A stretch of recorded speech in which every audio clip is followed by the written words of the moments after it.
Bismillah. Assalamualaikum warahmatullahi wabarakatuh.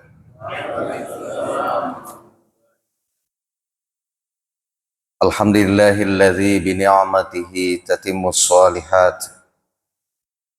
Wassalatu wassalamu ala khatamil anbiya'i wal mursalin Sayyidina Muhammadin wa ala alihi wa man tabi'ahum bil huda ila yaumiddin, amma ba'd. Kaum muslimin dan muslimat, jamaah salat subuh yang insya Allah dimuliakan oleh Allah Subhanahu wa Ta'ala. Alhamdulillah, subuh yang berbahagia ini rasanya kita kembali mendapatkan nikmat Allah Subhanahu wa Ta'ala. Nikmat mempertahankan keistiqomahan kita dalam hal-hal yang bersifat kebajikan, terutama sekali itu di Al-Quran, di surah Yasin.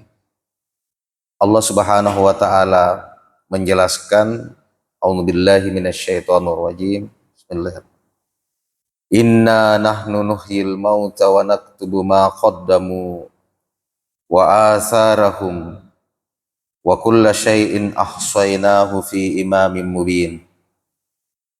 Ini berbicara tentang amalan yang dilakukan secara kontinu.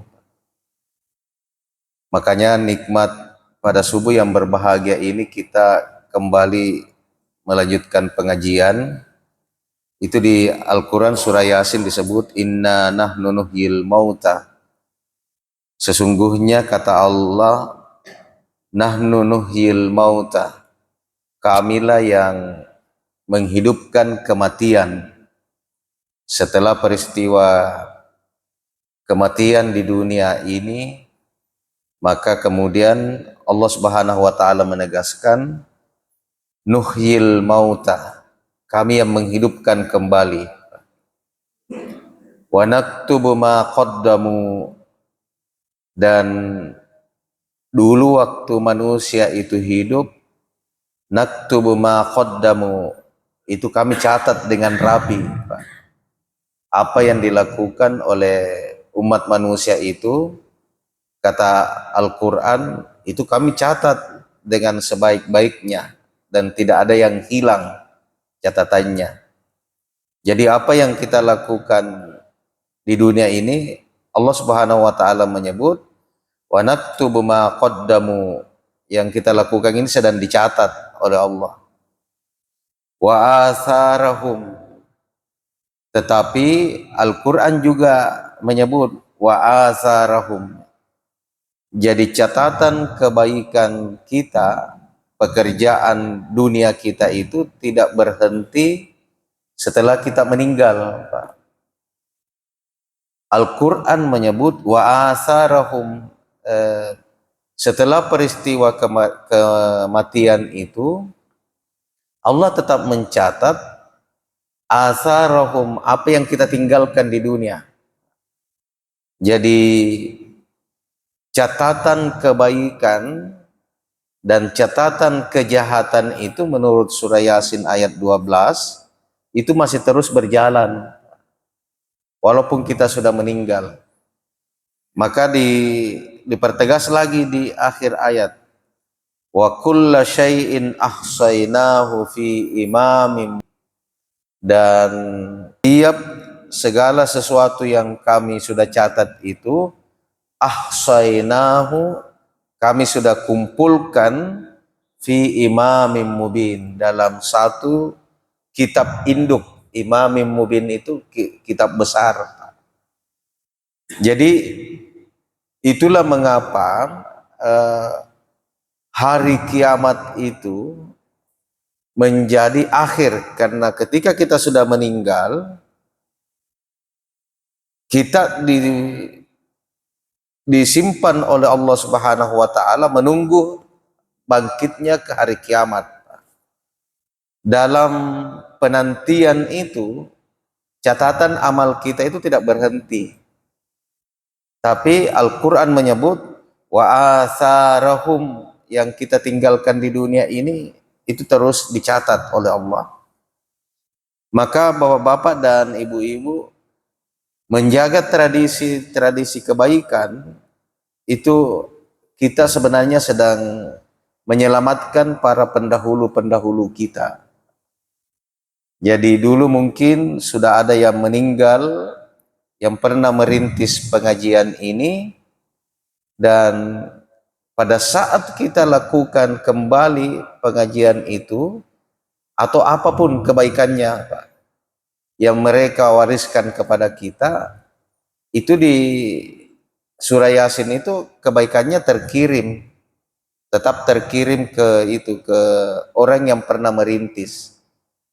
Makanya di hadis itu disebutkan, man sanna fil islami sunnatan hasanatan, siapa yang merintis memperbuat dalam Islam, memulai sesuatu, sunnatan hasanatan, kebiasaan yang baik, falahu ajruha, maka baginya yang berbuat itu mendapatkan pahala. Wa ajru man amila biha ba'dahu, dan juga pahala dia dapatkan dari orang-orang yang melakukan setelahnya. Min ghairi ayyangkusa min ujurihim syai'a,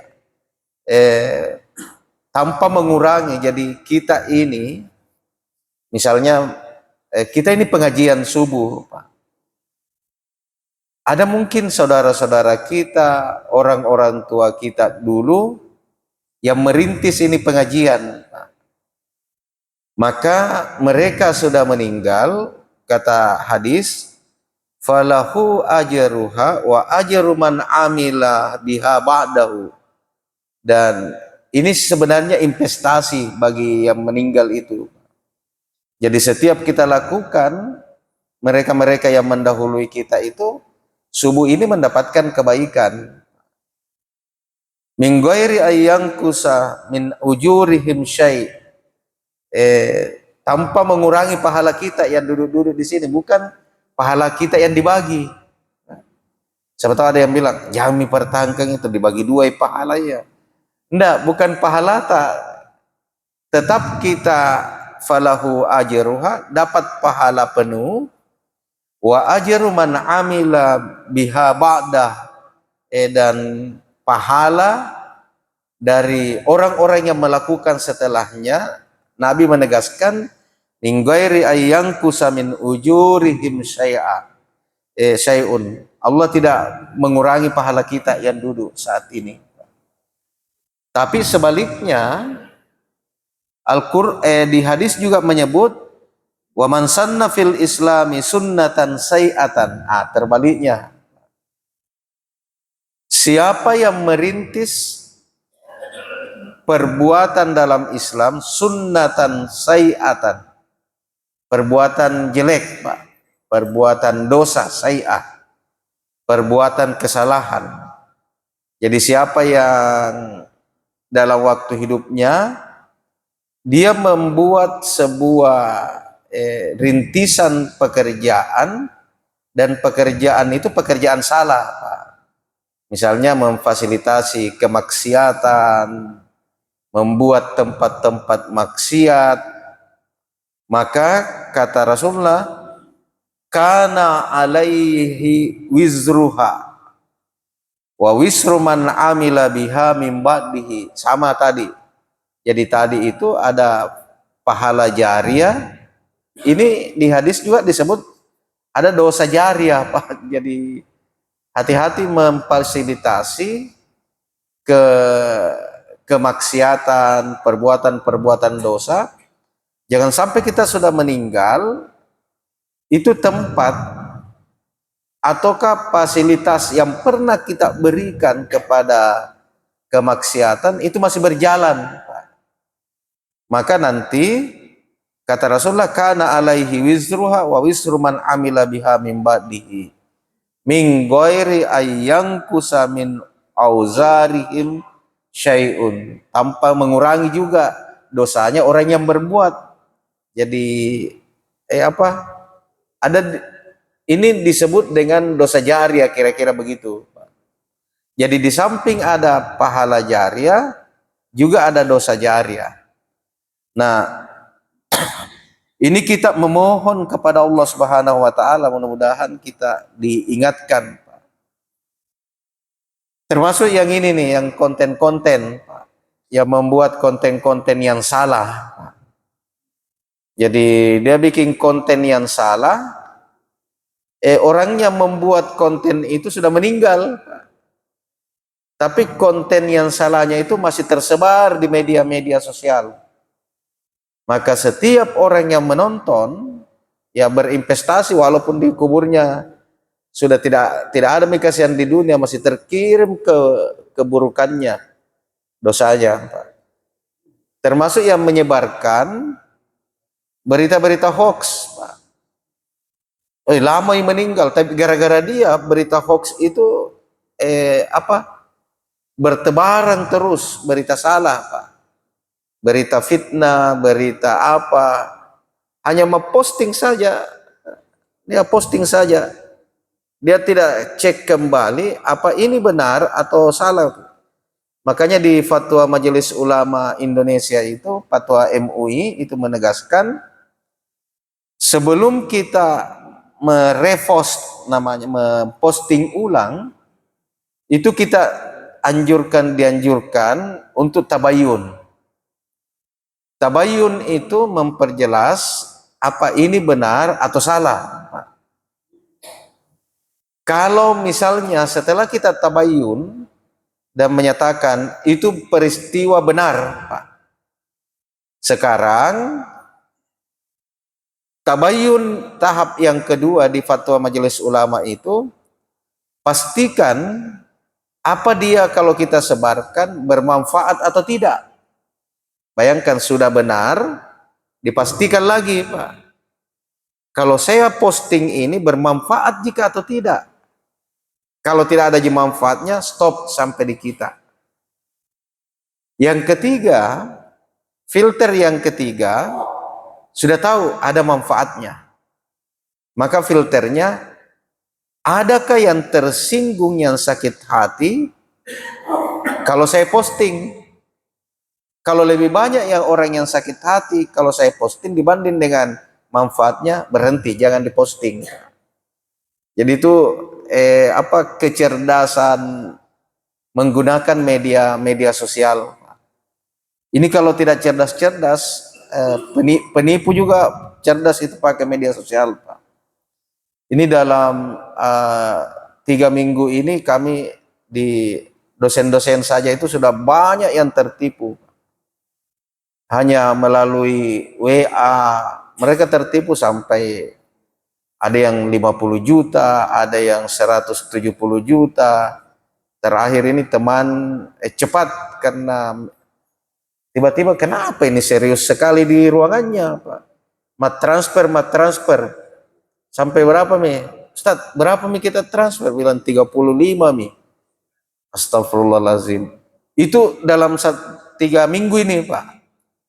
Itu menjanji. Assalamualaikum, saya dari kementerian ini, Pak. Ini ada Lemhanas. Apakah Lemhanas ya? Biasa yang kalau orang mau jadi pejabat. Ini ada Lemhanas dan ini saya sudah perintah dari Warek 2, yang dicantol itu namanya Warek 2. Wakil Rektor 2, dan Bapak ini sudah ada tiket PP pakai Garuda, terus sudah ada hotelnya. Hotelnya kami pakai standar yang tinggi, itu di WA-nya itu. Saya baca betul itu. Hotelnya Hotel Garuda, hotel apa di Borobudur. Hotel Borobudur yang tak 2.500.000 satu malam, Pak. Nah, posting bilnya anunya Pak. Itu bagusnya itu karena kan sekarang gampang diedit tuh. Tiket Garuda PP Makassar 8 juta. Pak. Terus ini hotel tak karena 1 minggu, nah kali nih 2,5 juta kali 1 minggu. Pak. Jadi, nah kirim nih Pak, nah kirim. Sudah nak kirim lagi harga itu karena kan biasa kasihan teman-teman yang orang-orang tua itu percaya sekali tuh dikira apa yang masuk di handphone itu benar semua nih. Nah kirimlah harga, nah kalkulasi nih harga tiket tambah hotel trek. Sudah nak kirim, nambah lagi. Karena pelatihannya 7 hari, ada pembayaran pelatihan Pak. Ini sekian. Nah kirim lagi Pak. Jadi 3 hari itu mengirim terus. Dan ini biasanya orang begini diam-diam. Karena Nabi bilang, hanya Bapak yang saya hubungi ini, Dik. Ikut ini lemhana saya, tidak ada yang tahu tiba-tiba dikirim pelatihan begitu. Jangan kasih tahu orang karena nanti Bapak tidak jadi pergi kalau banyak yang tahu. Akhirnya kasih yang kirim sembunyi-sembunyi di ruangannya. Nanti ketahuan setelah ada satu orang yang bicara. Wah, saya dihubungi dari kementerian, disuruh kirim begini. Bilang, saya juga. Ketemu berlima. Bilang, saya juga. Oh, ternyata dikonfirmasi penipuan. Nah, konten-konten, postingan-postingan itu kemungkinan berinvestasi ke yang kalau dia benar menjadi amal jariah, kalau dia salah justru menjadi dosa jariah. Maka tradisi-tradisi yang sifatnya baik, Bapak-bapak dan Ibu-ibu, alhamdulillah kita senantiasa mempertahankan. Baik, di catatan saya di pengajian kita ini sudah sampai ke tahsinul ibadat, mentahsin bagaimana caranya ibadah yang kita lakukan itu diperindah. Itu kita sudah sampai ke tentang memperindah salat di babun niat, an-niyatu muqaranatu bitakbiratil ihram. Niatnya itu muqarana bersamaan dengan takbiratul ihram. Jadi boleh tidak bersamaan takbirnya imam dengan takbirnya makmum, tidak mempengaruhi sah tidaknya. Tetapi yang paling mulia kalau namanya muqaranah, itu yang pembahasan kita yang lalu. Ada dibangun-bangun dulu ingatan tak sedikit. Jadi muqaranah itu baku bertemu, beririsan. Jadi belum berhenti takbirnya imam, kita sudah takbir kalau jadi makmum. Jadi imamnya Allah, makmumnya sudah ikut di belakang. Allah. Jadi muqaranah itu dia beririsan. Beririsan, bertemu antara takbirnya imam dengan takbirnya makmum. Di hadis itu yudrikut takbiratal ula. Jadi bertemu dengan takbir pertama. Kemuliaannya kata Rasulullah Shallallahu Alaihi Wasallam, bara'atani, dia mendapatkan siapa yang bertemu itu di salah satu hadis disebut dengan salat berjamaah 40 hari dan bertemu dengan takbirnya imam salat. Saya pernah bawa pengajian ini di teman-teman jamaah tablik. Saya bilang kebetulan mereka itu kumpul di masjid. Terus saya tanya, ini khuruj berapa hari Ustaz? Dia bilang alhamdulillah 40 hari. Saya bilang salah satu makna 40 hari itu meninggalkan keluarga itu supaya dapat berjamaah 40 hari dan jamaahnya yudrikut takbiratal ula, ketemu dengan takbir pertama. Nah, ini ada 30-an yang ada di masjid itu, kita sudah takbir masih di luar, Pak. Masih di luar di tempat wudhu.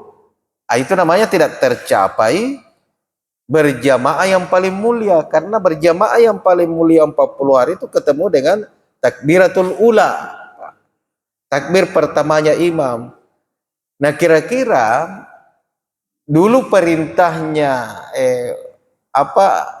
untuk khuruj 40 hari itu ketemu dengan takbiratul ula. Maksudnya ditunggui betul itu berjamaah, Pak. Ada lagi ikut ke berjamaah, sudah takbir mi imam, baru nak perbaiki anunya, saf-safnya, Pak. Padahal sudah bisa aja sebenarnya ketemu dengan takbiratul ula, Pak. Nah, setelah itu kita membahas dengan raf'ul yadain, Pak. Jadi Bapak bisa membayangkan, ibu-ibu bisa membayangkan 3 perbuatan dilakukan dalam satu waktu. Itu butuh konsentrasi full di awal-awal salat, Pak. Yang pertama niat, kedua takbiratul ihram, dan yang ketiga disunnahkan raf'ul yadain, mengangkat tangan, Pak. Ini hanya bisa dilakukan oleh orang-orang yang fokus konsentrasinya waktu salat. Bayangkan 3, Pak, bersamaan. Allah takbir, niat dan tangan, Pak. Ini hanya bisa beriringan kalau konsentrasinya full. Allahu Akbar. Kalau ada yang tidak konsentrasi, pasti ada yang ketinggalan. Pasti ada yang ketinggalan. Yang ketinggalan, yang banyak ketinggalan itu di Safinatun Najah ini dijelaskan tidak bersamaan, ini dalam mazhab Syafi'iyah, Pak. Raf'ul yadain itu bersamaan dengan takbir, Pak. Di paling tinggi itu bersamaan diangkatnya, bersamaan selesainya. Jadi Allahu Akbar. Ini harus fokus tingkat tinggi nih. Walaupun Imam Abu Hanifah itu mengatakan nanti di atas, Pi. Jadi Allahu Akbar. Tapi Imam Syafi'i dan 3 mazhab yang lain menyebut bersamaan, Pak. Mulai diangkat sudah mulai takbir. Allah. Ini membutuhkan fokus. Karena kalau tidak fokus di awal salat, maka susah ini, Pak. Bahkan di Imam Syafi'i mengatakan dibawanya bersamaan secara penuh, bersamaan mulainya, bersamaan di akhirnya, itu yang paling dianjurkan. Kalau kita tidak dapat bersamaan, ini untuk takbir sendiri, maka kalau masih sempat dapat kalimat takbir, maka boleh angkat tangan, Pak. Misalnya Allah, nah lupa yang angkat tangan, berarti tidak konsentrasi di awal. Allah, masih tidak dapat, langsung saja Akbar. Tapi kalau sudah selesai nih salam, maka Imam Syafi'i mengatakan jangan mengangkat tangan, karena itu sudah merusak rukun, Pak. Jadi bilang Allahu Akbar, rusak rukunnya ini, Pak. Kenapa? Karena raf'ul yadain itu, mengangkat tangan itu tidak boleh di belakangnya takbir. harus di dalam takbir, Pak. Jadi kalau dia di belakangnya takbir, maka dia tidak hilang rukun yang terakhir, rukun tertib. Nah, tertib itu berurut-urut. Nah, ini biasa yang banyak, maaf, mungkin saya biasa juga, itu kalau lagi tidak fokus langsung takbir dulu, Pak. Allahu Akbar. Berarti melakukan sunnah mengangkat tangan setelah takbir, Pak. Nah, itu di raf'ul yadain inda takbiratil ihram itu bersamaan.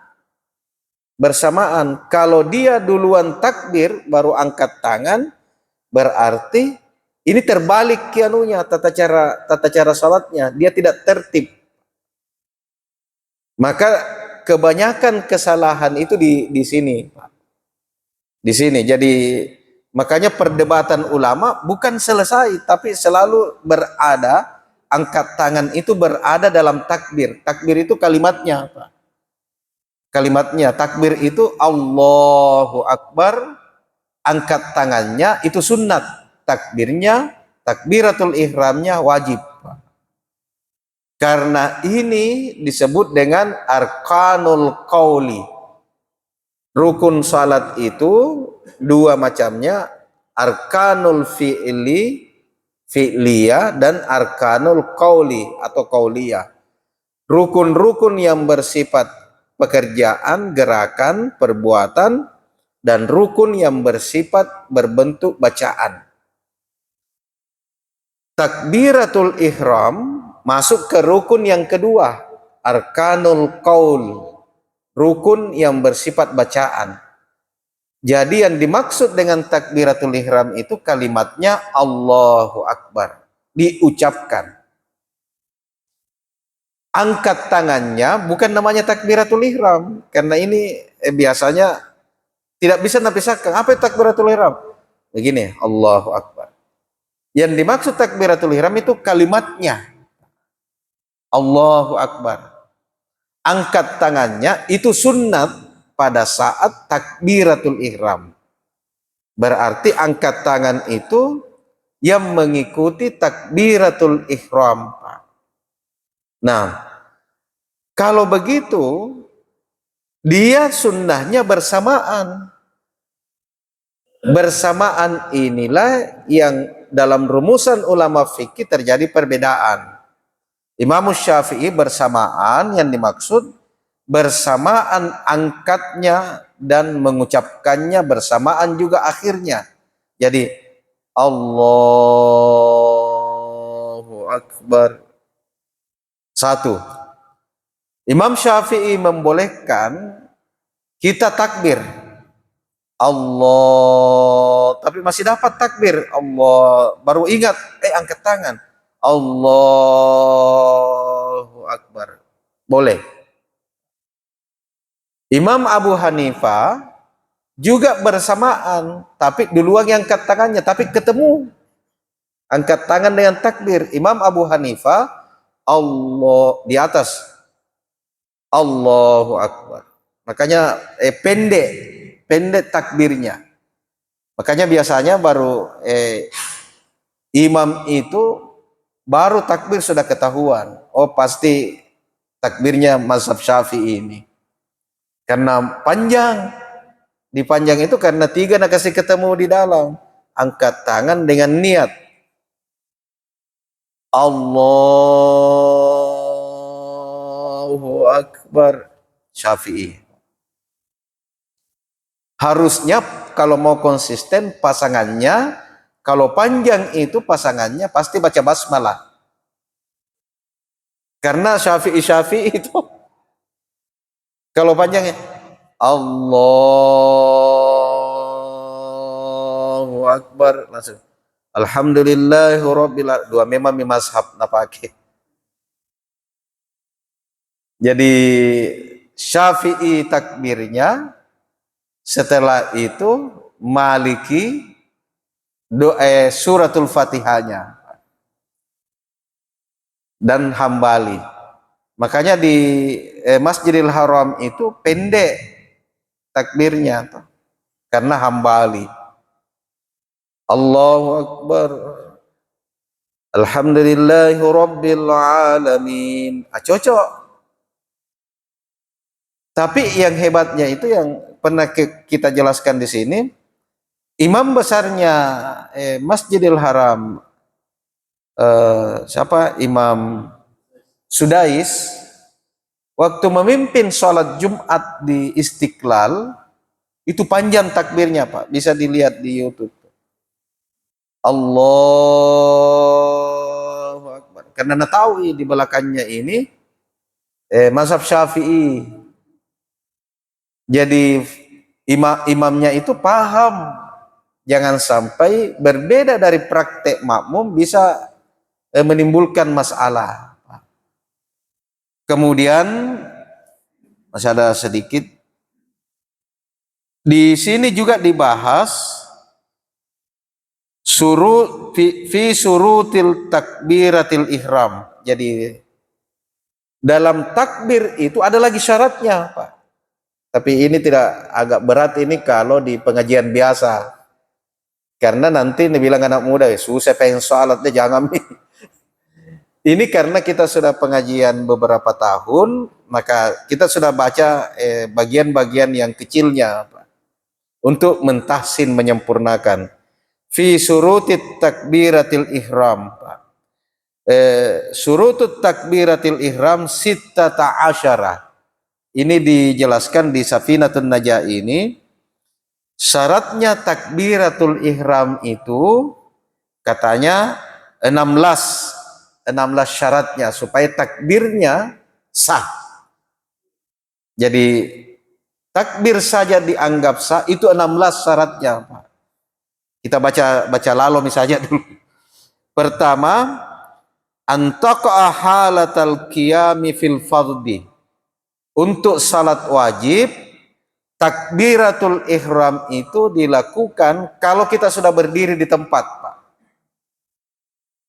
Jadi takbiratul ihram itu sudah berdiri, berada di tempatnya. Jadi tidak boleh belum di tempat salatnya takbiratul ihram.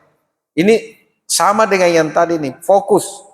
Jadi betul-betul itu kalau sudah iqamat nih, makanya di hukum iqamat itu di Syafi'iyah, kalau dibacakan nih qad qamatis shalah, itu berdiri semua, Pak. Dianjurkan berdiri semua.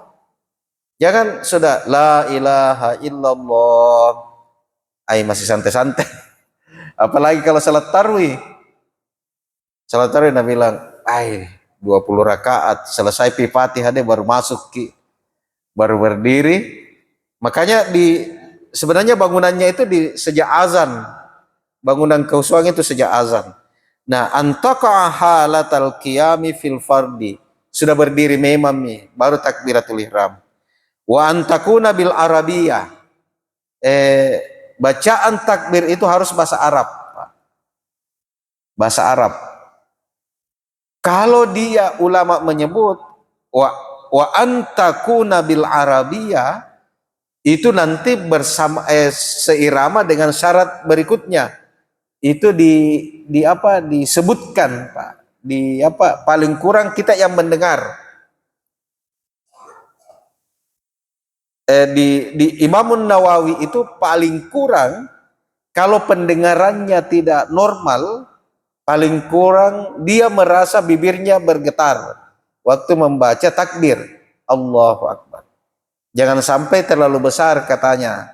Nanti agak kurang-kurang pendengarannya. Nabi bilang, belum piku dengar. Tapi satu masjid mendengar. Jadi, makanya di An-Nawawi itu perhalus. Dia merasakan ada bergerak di bibirnya waktu mengucapkan takbir. Jadi takbiratul ihram itu tidak dalam hati. Di Safinatun Najah ini tidak dalam hati. Tapi dia dikeluarkan karena dia rukun kauli, rukun yang berbentuk kata-kata. Jadi bukan rukun hati. Takbiratul ihram itu bukan rukun hati, tapi rukun yang berbentuk kata-kata. Yang mana masuk di rukun hati itu niat. Niat itu biar tidak dilafazkan sah. Yang penting dalam hati. Tapi Imam Syafi'i bilang lapaskan supaya hatinya dipandu oleh mulut, Pak, supaya tidak salah-salah. Jadi bukan lafaznya yang menjadikan niat itu sah atau tidak, tetapi di hati. Hanya supaya hatinya tidak goyang, maka dianjurkan dilafazkan. Nah, itu yang kedua. Jadi biar bagaimanapun, apalagi pakai bahasa Indonesia, pakai bahasa Makassar, tidak sah takbiratul ihram kalau bukan bahasa Arabnya. Allahu Akbar. Wa antakuna bilafsil jalalah. Allahu itu tidak boleh diganti-ganti, Pak. Ini sebenarnya bermasalah kalau orang Arab. Kalau orang Indonesia ini kurang penggantinya kata Allah, Pak. Misalnya yang lazim kita dengar, Rabbun. Rabbun itu artinya Tuhan. Tidak boleh diganti-ganti itu. Rabbul Akbar. Jadi kalau kita tidak ada masalah karena bukan bahasa Arab keseharian. Tapi ini berbahaya bagi orang-orang Arab ini. Karena ada pengungkapan kata Allah yang dirasakan lebih nikmat kalau dia menggunakan kalimat itu. Maka di fikih diaturkan wa antakuna bilafsil jalalah. Jangan dirubah-rubah itu kata Allah. Wa bilafsil akbar, dan juga jangan dirubah-rubah kata akbar. Walaupun ada kalimat bahasa Arab yang lebih besar dari akbar, misalnya azam. Azam itu kata bahasa Arab yang juga bermakna lebih besar, Pak. Tapi tidak boleh diganti, bilang, mau ku ganti deh. Ini akbar masih kecil ki. Saya mau memuliakan Allah dengan setinggi-tingginya. Dia gantilah menjadi Allahu Azam. Allah yang maha besar sekali, Pak. Di fikih itu tidak boleh mengganti itu, tidak sah takbirnya, Pak. Jadi masalahnya ini orang-orang Arab juga banyak masalahnya, Pak, di takbir. Karena dia banyak kosakatanya tentang maha besar. Di kita alhamdulillah sedikit akbar. Jadi tidak pernah jadi yang merubah, Pak. Yang merubah kemarin itu yang di perbatasan Malino itu ketika kita masuk belok kiri yang aliran sesat, Pak. Sudah dianggap aliran sesat itu naroba pakai bahasa Makassar. Naroba bilang lebih nikmat kurasa Ustaz kalau bahasa Makassar karena ku pahami daripada bahasa Arab. Biar takbirnya naroba. Bilang baru kita takbir sudah tidak sah. Karena rukunnya, syaratnya takbir itu harus berbahasa Arab, bilafsil jalalah menggunakan kata Allahu, wa bilafsil akbar menggunakan kata akbar. Wa tartibu bainal lafzaini. Berturut-turut, Pak. Tidak ada antaranya antara kata Allahu dan akbar. Tidak boleh Allah maju-maju ke sedikit. Karena sudah Allah akbar. Jadi tidak tertib namanya itu. Ini rukun membacanya. Wa alla yamudda hamzatal jalalati. Tidak memanjangkan hamzah huruf alif hamzah di lafzul jalalah, Pak. Allah itu alifnya itu disebut di sini hamzatul jalalah, hamzah jalalah. Jadi hamzah jalalah itu tidak boleh dipanjangkan. Allahu Akbar. Jadi ini kalau orang mengantuk salat ini, Pak. Panjangi hamzatul jalalah. Jadi Allahu Akbar. Tidak dipanjangkan, tidak memenuhi syarat, Pak. Wa ada memadda ba'i. Tidak memanjangkan juga, memanjangkan huruf ba di kata akbar. Bagus pertamanya. Allahu Akbar. Ah, itu syarat-syaratnya Pak. Mungkin yang lazim yang kita dengar, kalau rajin jakib berjamaah pasti terbiasa jakib mendengar. Ini yang malas berjamaah, tidak terbiasa dengar takbirnya imam. Mau-maunya dia yang mana kasih panjang, yang mana tidak. Kemudian yang berikutnya, wa alla yusaddadal ba, tidak mentasdikkan ba, abba, abbar, itu. Wa alla yasida wawan sakina, tidak menambahkan huruf waw sakinah. Ini juga yang banyak Pak. Allahu Akbar. Ditambahkan halus sekali nih Pak. Bukan Allahu Akbar, tapi Allahu Akbar. Di situ akbar, bukan waw. Karena biasa ada yang memasukkan huruf wa. Allahu Akbar. Wah, bukan huruf wa Pak. Ini langsung disebut. Mungkin ini waktu Safinatul Najah ditulis banyak kasus begitu Pak. Apalagi kalau takbir lebaran. Allahu Akbar, Allahu Akbar. Itu pakai waw di situ Pak. Kedengaran bagus tapi tidak memenuhi syarat. Harusnya Allahu Akbar bukan Allahu Akbar. Kemudian wala yasida wawul qablal jalalati yang tadi. Wala yakifa bainal kalimatil takbir, tidak berhenti. Jadi ini dalam kajian tarekat, karena diminta tidak berhenti, dibilang diajarkan ke muridnya satu napas. Jadi Allahu Akbar. Tidak Allahu Akbar. Itu berhenti namanya, tidak memenuhi syarat. Kemudian yang terakhir, semua hurufnya didengar Pak, didengar. Jadi Allahu Akbar, Allahu Akbar. Tidak ada huruf yang jatuh Pak. Bilang bar. Tidak ada huruf yang jatuh Pak. Harus itu disebutkan, dia didengar semua. Kalau rumus yang paling sederhana Imam An-Nawawi itu hurufnya di bibir semua. Yang kemudian yang tentang tajwidnya, misalnya lafzul jalalain, lafzul jalal itu bapak-bapak dan ibu-ibu pernah kita bahas waktu takbiratul ihram ini, sekedar mengingatkan saja. Kata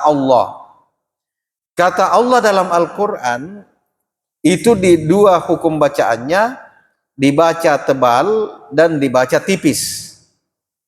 Dibaca tebal kalau huruf sebelum kata Allah itu berbaris atas atau dhamma.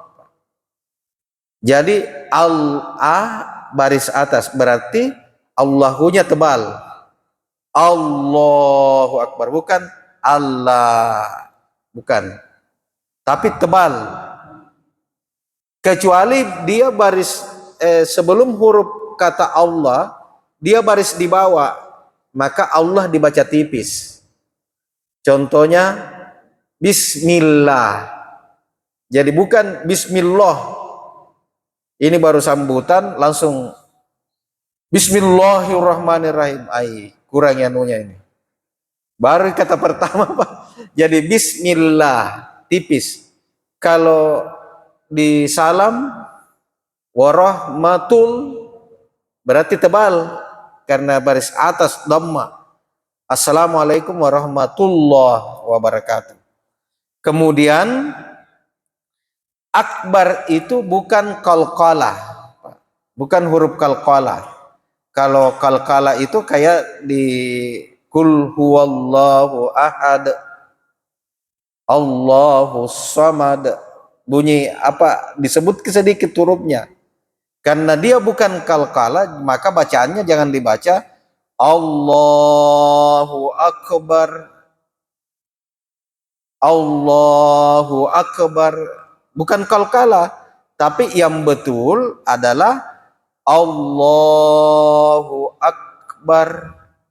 Tidak anuki, tidak bunyi ki, akbar. Biasa karena mau dibilang khusus sekali, nah kasih jadi qalqalah itu huruf kaf. Allahu akbar.